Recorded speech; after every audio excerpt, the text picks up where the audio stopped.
Chàng lại con. Có tư nào cũng chỉ tao một cái. À mama. Mấy mùa đó tao chỉ phải mặc cái face đó. Một luôn. Rồi. Chờ lo mẹ nè. Chấm bên chỉ đồ tiêu.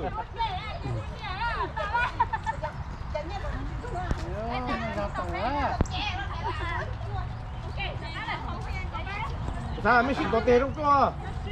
Chỉ đồ tiêu nó có mặt sao này đó? Cho.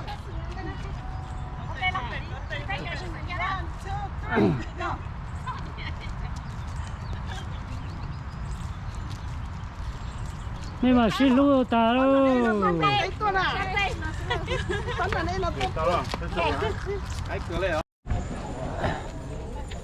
Nó béo mong bỏ bỏ đó.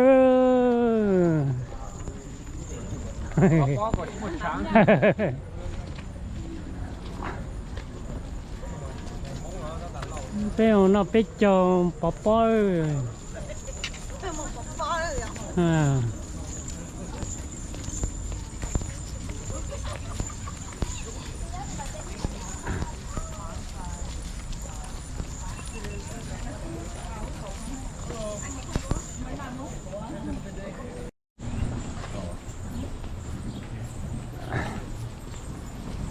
Nó đó, giờ một tàu chạm bao đó.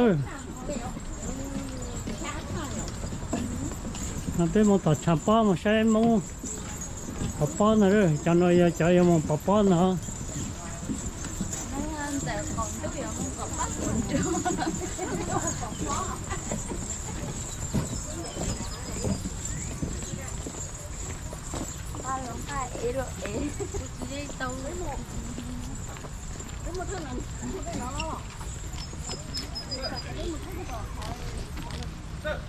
Dạ. Một nữa bên một cái waterfall. Nó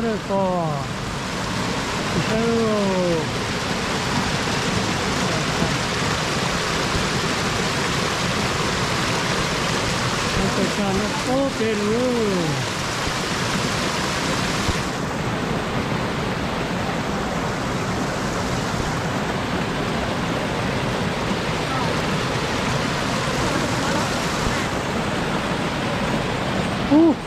Đây chữ thẻ.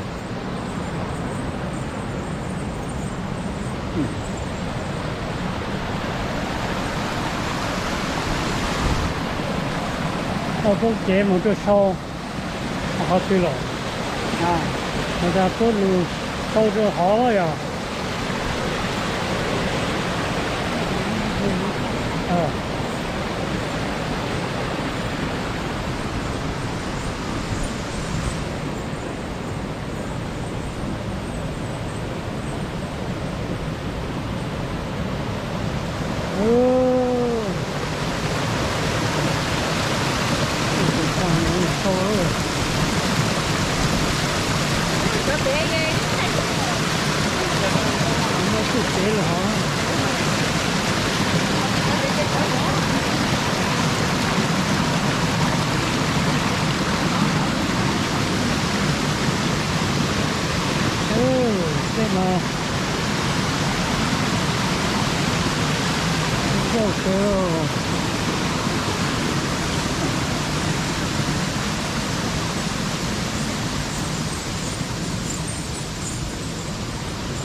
cái chữ tròn nó số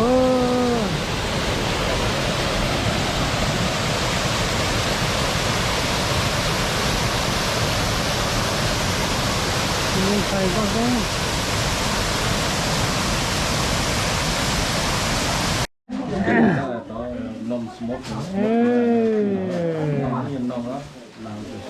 nó bị tôi nhỏ cái lực trùng lọt thế giờ bây giờ nhỏ thế nó vẫn chế rồi nó hư dạ cái trùng lọt là trùng lọt rất là cái nhà con nó nhà lên những chuyện xe chúng mà chân nhà là làm nhà Tầm tầm tàu. Hai trăm cái bạc thì. Rồi thì cái chuyện anh như tôi em thấy có ta có họ ông tay nhá hổ cái này cái mà ăn một bỏ hổ tay thế nè.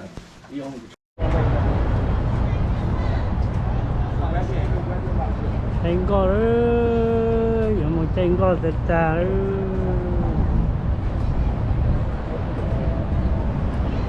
Bây giờ luôn đi. Chanh co ơi.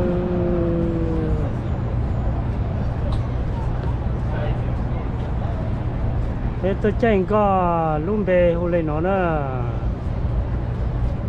Quên đi là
cô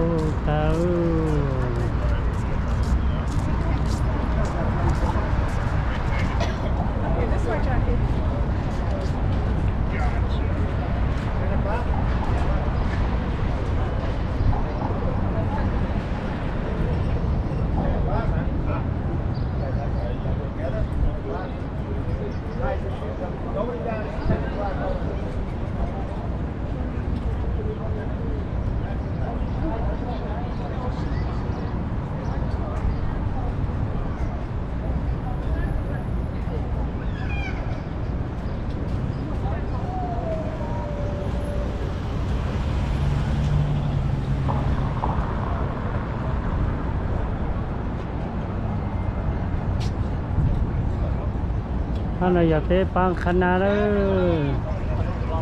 tới bang khana nhau nó tỏ bây giờ mình tranh co rồi.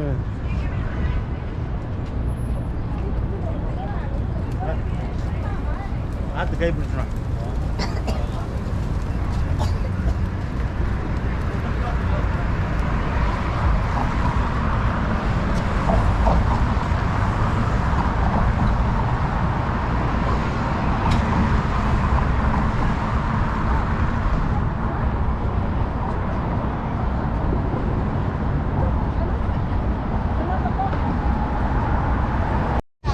They were able to roll out steel and put skeletons of much taller buildings up with lighter materials on the front of those buildings. That's called cladding. But if we were going to go up and up with these buildings, we needed a few other inventions. Like if you're working on the 103rd floor of the Sears Tower, do you want to walk up and down stairs every day to go to work? So of course I'm talking about the elevator. Did I just say Sears Tower? Yeah, I meant Willis Tower. Here's the problem. You know, I don't know if you noticed, but I'm old, and I'm stuck in my ways, and they keep changing the names of these buildings. I'm not having it. I'm going to call it the Sears Tower till I die. But it is called the Willis Tower, and we're going to see that a little later on in our journey. What we're not going to see is that very first skyscraper. We tore that down in 1931. But I got lots of other buildings to talk about in its place, and I'm going to start right there with the second tallest building in the city of Chicago, Trump International Hotel and Tower from 2009. There's 98 stories on this beast, but do you see those three setbacks? Two on this side, one on the other side. It looks like the building sort of took a step back on itself. Well, I don't know if you know this about super tall skyscrapers.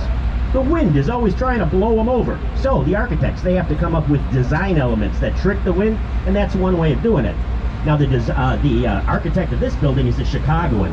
His name is Adrian Smith, and he's responsible for the tallest building in the world, which is the Burj Khalifa in Dubai.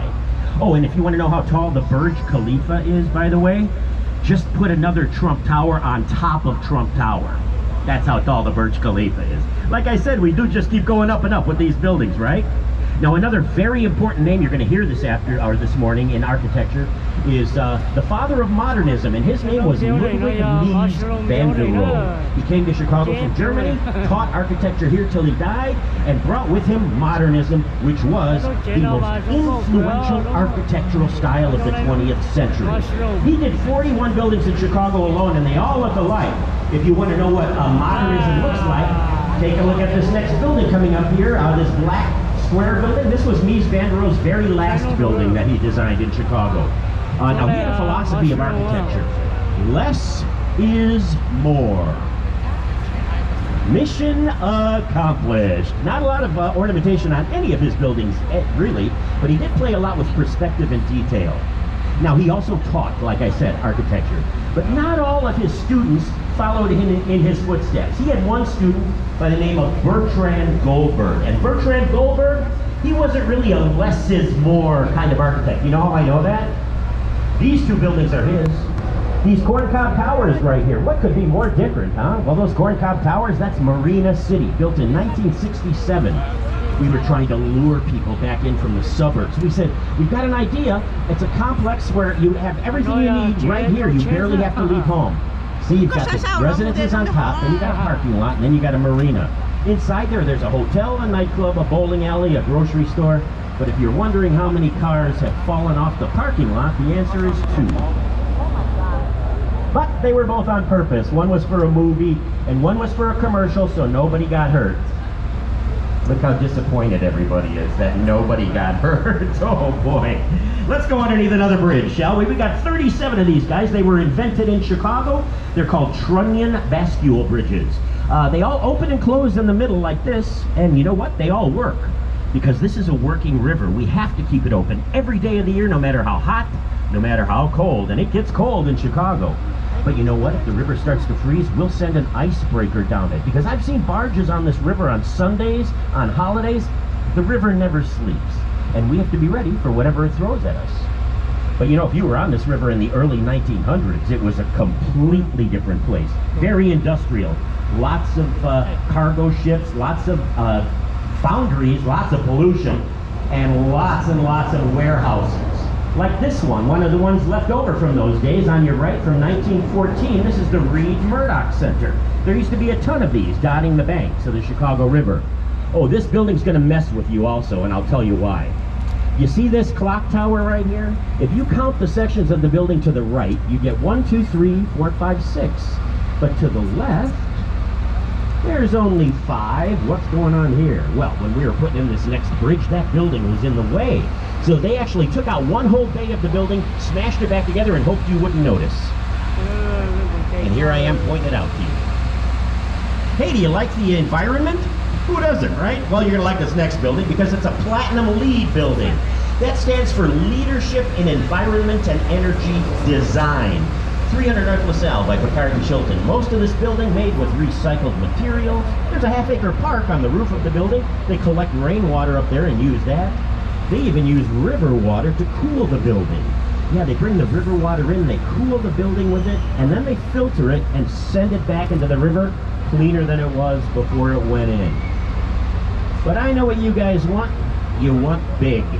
You come to Chicago to see big, right? Well, I'm here to tell you big does not necessarily mean tall. This next building coming up on your right, past this next bridge, was the biggest building in the world until we built the Pentagon. This is the Merchandise Mart from 1928. Inside there are 4.2 million square feet of space. 8 miles of hallways, 4,000 windows. It takes up 2 city blocks. You know, back in the day when they were passing out zip codes to cities, this building got its very own zip code. That's how big it is. It used to belong to the Marshall Field Corporation, very big retailer here in Chicago. That explains these 8 heads sitting on pillars staring at the building, because those are all big shots in the world of retail. F.W. Woolworth, Aaron Montgomery Ward, the 2 guys that started Sears, or as David Letterman referred to them, the Pez Dispenser Hall of Fame. I see that we've, a lot of you have caught on to our time-honored tradition in Chicago of waving at strangers. Have you noticed that we wave back? I gotta tell you, we're the friendliest city in the United States. You wave at a Chicagoan, we will always wave back at you. Sometimes we only wave with one finger. But we're waving. Hey, you know, if you were on this river in the early 1800s, it was a completely different place, because that's when people first started coming here, and this is where they hung out. Wolf Point, the very first settlement in the city of Chicago. Great place to hang out, by the way. It's right where the river splits. It's also where Chicago got its name. You know, before the early settlers came here in the early 1800s or late 1700s, it was just Native Americans, but they didn't live here because it was very swampy, but they came here to harvest crops. And they'd always name the land after the crops they were harvesting. Well, when it came time to name our city, somebody remembered this little plot of land was referred to as Chicagua. And they were like, you know what, that's pretty good. Let's just shorten it, call it Chicago, call it a day. What they should have done was figured out what Chicagua meant, because literally translated, it means smelly garlic. So that's what we're named after, the wild garlic plants that used to grow along the banks of this river. Hey, we're going to go up the north branch of the Chicago River now for a little bit. Oh, before we do, I want to point out this beautiful building at the River Point. Guess what it's called? River Point. In any case, it's got a wall in front of it with holes in it and fans. Do you know what those are? Well, I'm not going to tell you until we turn around and come back down the river. I just wanted to create some suspense. Did it work? No, I will talk about it when we come back down the river. I'm going to talk about this next building, however, on your left. That's the Residences at River Bend. Interesting thing about this building, all the hallways are on the back end, on the other side, because they wanted to give everybody that purchased condos in there spectacular views of the river and the city. And they were not counting on that going up. Ooh, buyer beware, huh? Can you say that 30 years later? I don't know. They still got good views. Hey, let's take a look at this next big red building coming up here. It used to be a gigantic refrigerator. I kid you not. Back in the early 1900s, it was a cold storage building. Didn't look anything like this. No brick, no windows. It was just a poured concrete structure insulated with horsehair and pork. And they kept butter and milk and eggs, you know, perishables in there. But by the 1980s, everybody had their own refrigerator. So they said, all right, let's turn it into condos. And they hire an architect by the name of Harry Weiss. Harry Weiss is an architect that loves sailing. And he liked to put little nods to sailing in his architecture. Notice the starfish, for example, going up to those portholes up on the top. But if you really want to know what a nut this guy was about sailing, take a look at these 4 cottages coming up here. Because these are Harry Weiss's as well. And each and every one of them looks like a ship. Look at that. The windows look like sails. There's more portholes, circular staircases. The guy loved sailing. And we're going to see a few more examples of that a little later on today. Okay, I got to stand underneath here right now. And who are my Chicago people? Oh, you know why I'm standing underneath here, right? We're about to go underneath the Dave Matthews Bridge. Now that's a very, very disgusting story, and I'm not going to share it with you on the mic because it's so disgusting. However, we have a big break coming up on the South Branch, and if you want to hear that disgusting story, hit me up, and I'll share it with you then. I'm going to talk about this guy on your right, this long building that looks like it's turning its back on the river. This is the East Bank Club, and it's a very exclusive health club in the city of Chicago. But back in 1979, when they were putting it up, they turned their back on the river for a reason. Because back then, this river was very, very filthy. And they didn't want their important clientele to have to look at it or smell it, so they put the entrance on the other side. I mean, Rahm Emanuel works out here. Michael Jordan worked out here. President Barack Obama worked out here. My ex-fiancée Oprah worked out here. Inside, you're going to find 2 Olympic-sized swimming pools, 2 NBA-sized basketball courts, 7 tennis courts, a driving range. You get the idea? It's pretty exclusive stuff. Now look across the river, because these are 70 townhomes from 2002. So by 2002, clearly we cleaned the river up quite a bit, or they wouldn't have been charging $1.2 million for a townhome on it.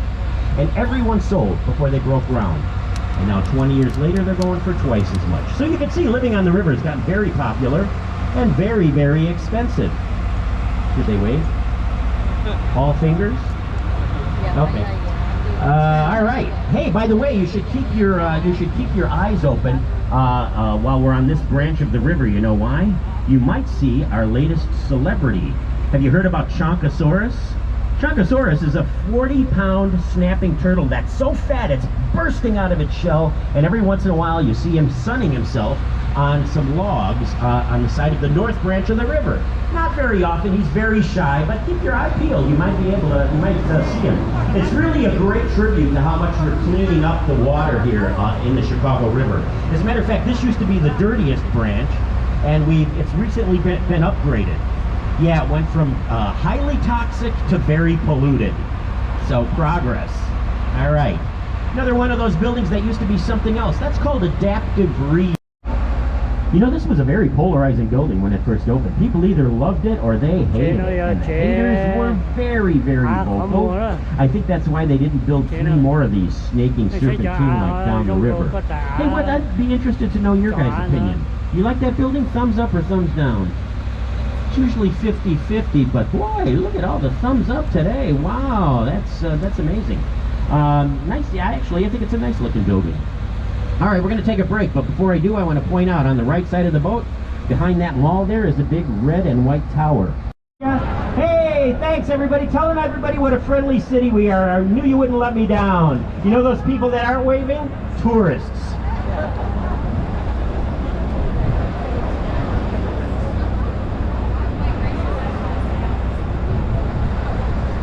People are always asking me what my favorite building is in town. You know, that's like picking your favorite kid. I can't do it, but I do have 5 buildings, not kids.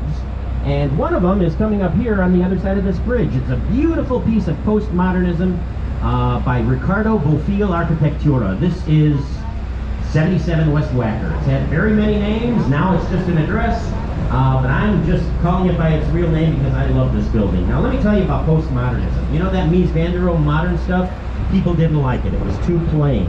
So the postmodernists came up with an idea. Let's borrow elements from other architectural styles, slap them on the facade to make it more pleasing to the eye. So here you've got a very modern building with steel, glass, and granite. And then look on the top, there's a Greek element with that pediment. Or on the bottom, a Roman influence with those archways and those pillars. So you see, they borrowed from classical for this one. You know what else I love about this building? You look at it when it's lit up at night, it doesn't even look like the same building. It's like it's a shapeshifter. I mean, what architecture does that? That's what I like about that building. All right, I got a job for you now. Another one.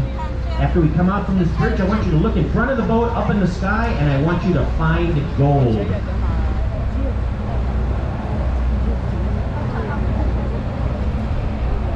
You see it? That's the Carbide and Carbon building from 1926, and that is real gold. It's not paint. There's green granite that goes up to meet that gold, gold inlay. Rumor has it that entire building was inspired by a bottle of champagne. Can you see it? All right, if you're going to take my advice and you're going to discover go explore the Loop, remember this street because it's the heart of it. State Street in Chicago. Some very famous scenes down there. The Chicago Theater Marquee, the Muddy Waters mural, Louis Sullivan's beautiful Sullivan Center. There's a name you don't hear a lot on this architecture tour, but he's a very important man to Chicago. It's just he doesn't have a presence on the river. That's why we don't talk about him a lot. But look, go check out some of his stuff. Now here's the Vietnam Veterans War Memorial right here. If you look up, you're looking at the Jewelers Building from 1926. Supposedly Al Capone had a speakeasy in here at one time. I'm not really sure if that's true. There was a bar in that Belvedere up on the top called the Stratosphere Lounge, but by the time the Stratosphere opened, Al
ชาลูกไฟเฮอ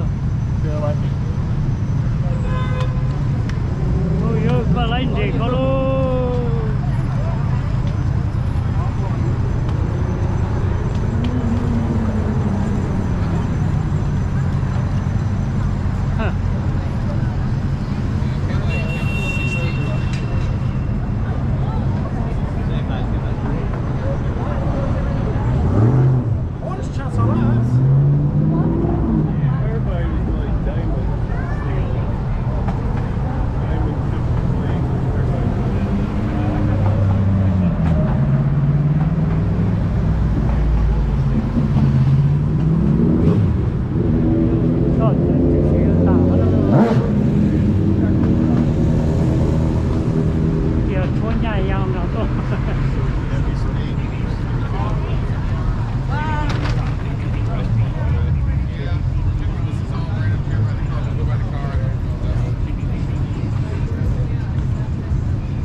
in architecture, by the way. This used to be an old publishing house. Now it's condominiums again. As a matter of fact, most of the businesses are probably condominiums now. But I want to get back to those Pez dispensers for a minute. I mentioned a name there that was very important to the history of Chicago, and I wonder if you've ever heard of this guy, Aaron Montgomery Ward. Well, let me tell you, Montgomery Ward was a big retail store. But you know what else they were? Amazon before the internet, because they invented something called the catalog business. And the catalog business was a multi-million-dollar industry in Chicago for many decades. All the retailers jumped on that bandwagon, but Montgomery Ward did it first. This was their corporate campus back in those days. Everything from that water tower building beyond. All the rest of this stuff is brand new. But you see that building behind the water tower with the blue windows? That was their corporate headquarters, designed by Minoru Yamasaki, who did the original World Trade Center in New York. In fact, he was building that building in the World Trade Center at the very same time, despite the fact that he was afraid of heights. But I'm going to tell you a little bit about this catalog business because it was very important to Chicago. I don't know why nobody figured this out before Montgomery Ward, but he's sitting around one day and he goes, you know, the people that live way out in the country, they can't come to Chicago every week for the supplies they need. They got families, they got farms. I got an idea. I'm going to send them a book with pictures in it. Next to the pictures is going to be a number. If what's in that picture is what they want, all they have to do is write down that number, mail it to us, and we'll bring what's in that picture to them. What a revolution that started. Sears, Spiegel, Marshall Field, they all wanted a piece of that action. Montgomery Ward started it with their catalog called a Wish Book. And that Wish Book had everything you could imagine in it. Clothing, accessories, toys, tools, boats, prefabricated houses. You think about it, it was in there. The only difference between then and now, back then there was no 2-day shipping. And there was no tracking numbers either. You just kind of knew your stuff was going to show up one day, and it always did. Well, it had to take a journey, right? First, you had to mail it in. That was a week through the U.S. mail back in those days. 2 weeks these days. And then they process your order, and one of these two buildings coming up here, adaptively reused as condominiums. They would process your order and send it to the warehouse. The warehouse is beyond this next bridge here, but I wanted to point it out now because because of how big it is. Well, it's not big, strike that. It's long. This building's very long. This building is so long, the people that used to work in there, in the warehouse,